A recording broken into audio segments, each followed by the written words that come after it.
ইব্রাহিম পয়গম্বর বুঝে ফেললেন আমার সন্তান ইসমাঈলকে আল্লাহর রাহে জবাই দেওয়ার জন্য আল্লাহ রাব্বুল আলামিন এটাই চাইতেছে। আল্লাহ রাব্বুল আলামিন এই জিনিসটাই আমার কাছে চায়। ইব্রাহিম পয়গম্বর চলে গেলেন স্ত্রীর কাছে, স্ত্রী আমার সন্তান ইসমাঈলকে সুন্দর করে গোসল করায় দাও, আমার সন্তান ইসমাঈলকে সুন্দর করে কাপড় পরিধান করায় দাও। আমার সন্তানকে নিয়ে আমি আল্লাহর দরবারে মেহমানদারি হিসাবে আমি আল্লাহর দরবারে যাব। ইসমাঈল আলাইহিস সালামকে সুন্দর করে কাপড় পরিধান করায় দিলেন আর সুন্দর জামা পরিধান করায় দিলেন। ইব্রাহিম আলাইহিস সালাম রওনা করলেন। কিছু দূর যাওয়ার পর শয়তান আয়েশা ইসমাঈলকে বলতেছে, হে ইসমাঈল, তুমি কি জানো তোমার বাবা তোমাকে এখন বিনাতে নিয়ে জবাই করবে? কে বলতেছে? শয়তান আমাদের বন্ধু না শত্রু? জানার পরেও তো শয়তানের লগে আমরা খুব দাম মিলাই, ঠিক না কথাটা? জানার পরেও তো শয়তানের লগে খুব মস্তি করি, শয়তানে যা কই তাই করতেছি। শয়তানের কাজ হচ্ছে ভালো জিনিসকে বাধা দেওয়া। শয়তানের কাজ কি? ভালো জিনিস বাধা দিবে, খারাপ জিনিস সে করার জন্য উৎসাহ করবে। ভালো জিনিস যখন আসবে এটার বাধা দিয়ে কিভাবে নষ্ট করবে, কিভাবে ধ্বংস করবে, ভালো জিনিসকে কিভাবে নিঃসাত করবে, এই শয়তানের কাজ হইল এটা। আবার এই শয়তান মানুষকে দিয়ে এই কাজগুলো করায়। কারে দিয়ে করায়? মানুষকে দিয়ে এই কাজগুলো করায়। শয়তান ডাইরেক্ট বাধা দিতে পারে না। শয়তান আইয়া তার দিনের মধ্যে ওয়াসওয়াসা দেয়, তার ধোঁকা দেয়, আর শয়তানের কাজগুলো ওই মানুষগুলোই দুনিয়ার মধ্যে অবাধ্যতা, আল্লাহর বিরোধিতা, নবীর বিরোধিতা, শরীয়তের বিরোধিতা, আল্লাহর বিরুদ্ধাচরণ, এই শয়তানের কাজগুলা কিছু মানুষ নামক শয়তানগুলা জমিনের মধ্যে করতে থাকে। নাউজুবিল্লাহ। শয়তান যখন বলল, ও ইসমাঈল, তোমার নিয়ে এখন জবাই দিব, সাবধান, তুমি সামনে যাও না। ইব্রাহিম আলাইহিস সালামকে বললেন, ইসমাঈল বললেন, ও বাবা, আমার কানে কানে কে জানি ঢুকে দেয়, আমার কানে কানে কে জানি বলে তোমার বাবা তোমাকে নিয়ে জবাই দিবে, তুমি এখন সামনে যেও না, তুমি সামনে যাওয়ার দরকার নাই। ইব্রাহিম পয়গম্বর বলল, ইসমাঈল, এটা তোমার শত্রু, আমার শত্রু, এটা হলো শয়তান।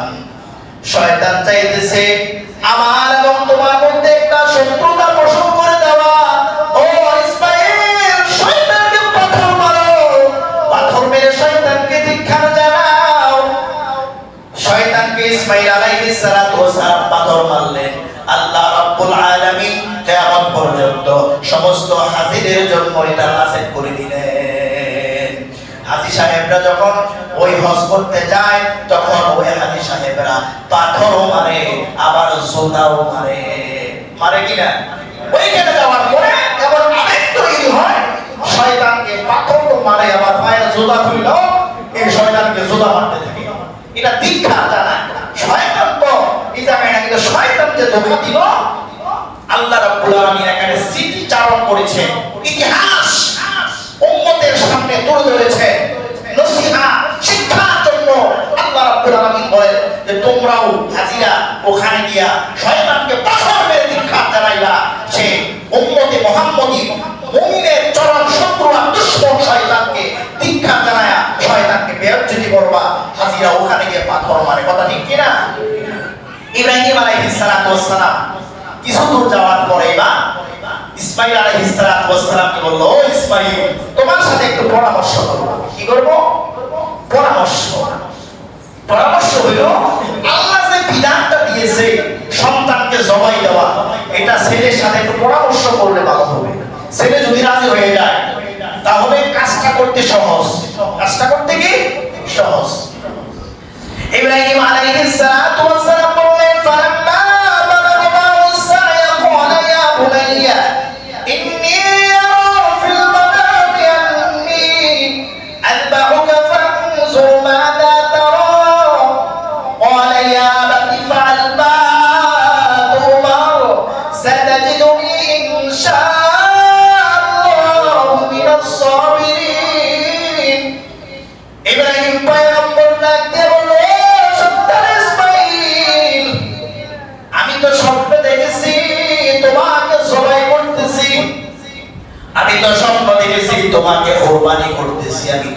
স্বপ্ন দেখতেছি তোমাকে জবাই দিতেছি। ও আমার সন্তান ইসমাঈল, তোমার অভিমত ব্যক্ত করো। ইসমাঈল আলাইহিস সালাতু ওয়াস সালাম বললেন, ও বাবা, আপনি যে স্বপ্ন দেখলেন এই স্বপ্ন সাধারণ কোন স্বপ্ন নয়। এই স্বপ্ন হলো আমার আল্লাহর দেওয়া বিধান, আমার আল্লাহর দেওয়া হুকুম। ও বাবা ইব্রাহিম, আপনার স্বপ্ন তাড়াতাড়ি বাস্তবায়ন করুন। সাতাজিদুনি ইনশাআল্লাহু মিনাস সাবিরিন। ও বাবা আপনার স্বপ্ন বাস্তবায়ন করুন। আপনাকে যা আদেশ করেছেন আমার আল্লাহ সবাই দেওয়ার জন্য আমি ইসমাঈল প্রস্তুত আছি, আমি ইসমাঈল রেডি আছি। শুধু তাই না, সাতাজিদুনি ইনশাআল্লাহ, আমি ইসমাঈল ইনশাআল্লাহ মিনাস সাবিরিন, ইনশাআল্লাহ আমি ইসমাঈল সবরকারীর অন্তর্ভুক্ত পাওয়া যাবে। আপনার বিধান, আপনার হুকুম পালন করতে গিয়া একজন পরিবার অর্জন করবেন না গো বাবা। আপনার হুকুম আপনি বাস্তবায়ন করুন, আমি আপনার জন্য রেডি আছি। আমি আপনার হুকুম বাস্তবায়নের জন্য, আপনার বিধান বাস্তবায়নের জন্য আমি প্রস্তুত। মিনাস সাবিরিন, এবং আমাকে আপনি সবরকারীর অন্তর্ভুক্ত পেয়ে যাবেন, আমাকে আপনি সবরকারীর দলে পেয়ে যাবেন। তাড়াতাড়ি চলেন, আপনার স্বপ্ন বাস্তবায়ন করুন, আল্লাহর বিধানকে আপনি বাস্তবায়ন করুন। সুবহানাল্লাহ। 12-13 বছর একটা যুবক, বালক, সে নিজেও জবাই হতে প্রস্তুত, বাবাও জবাই দিতে প্রস্তুত। অবস্থানটা কি দাঁড়াইলো, পরিবেশটা কি দাঁড়াইলো? যে অবস্থানটা দাঁড়াইলো আর যে পরিবেশটাও মিনাতে, যেখানে হাজিরা আল্লাহর জন্য কুরবানি করে হজে গিয়ে, ওই জায়গার মধ্যে ইব্রাহিম আলাইহিস সালাম ওখানে নিজের সন্তান এবং ইব্রাহিম আলাইহিস সালাম ধারালো ছুরি নিলেন, ইসমাঈল আলাইহিস সালাম ওখানে নিয়ে আল্লাহ সন্তুষ্টির জন্য কুরবানি পেশ করবে, আল্লাহর রিযাই অর্জন করবে। আল্লাহকে পাওয়ার জন্য ওখানে গিয়া ইসমাঈলকে জবাই দিয়ে আল্লাহর নৈকট্য অর্জন করবে ওই মিনাতে গিয়ে। এটা কেমন একটা দৃশ্য আর কি একটা অবস্থা দাঁড়ালো, এটা বোঝার কি বাকি রইল? এই ব্যাপারে ইনশাআল্লাহ মিনাতে যাওয়ার পরে ইব্রাহিম আলাইহিস সালাম, ইসমাঈল আলাইহিস সালাম কুরবানির জন্য কিভাবে তৈরি হয়েছে আর কি একটা দৃশ্য তৈরি হয়েছে, কি অবস্থা তৈরি হয়েছে, ইনশাআল্লাহ আগামী জুমায় বাকি বিস্তারিত আলোচনা হবে। আল্লাহ আমাদের সকলকে কুরবানির তাৎপর্য, যেহেতু কুরবানি ক্রয় করব, কুরবানি কিনব, যারা আমরা শরীকে কুরবানি দেব, আমরা কি করব? আমাদের নিয়ম যদি একজনের গরমিল থাকে, বাকি 6 শরীকের কুরবানি করবা। যদি শরীকে কুরবানির মধ্যে একজনের মধ্যে নিয়তের মধ্যে গরমিল থাকে, বাকি 5 জনের কুরবানি করবা। একজনের নিয়তের মধ্যে ভেজাল থাকে, বাকি শরীকের কুরবানি করবা।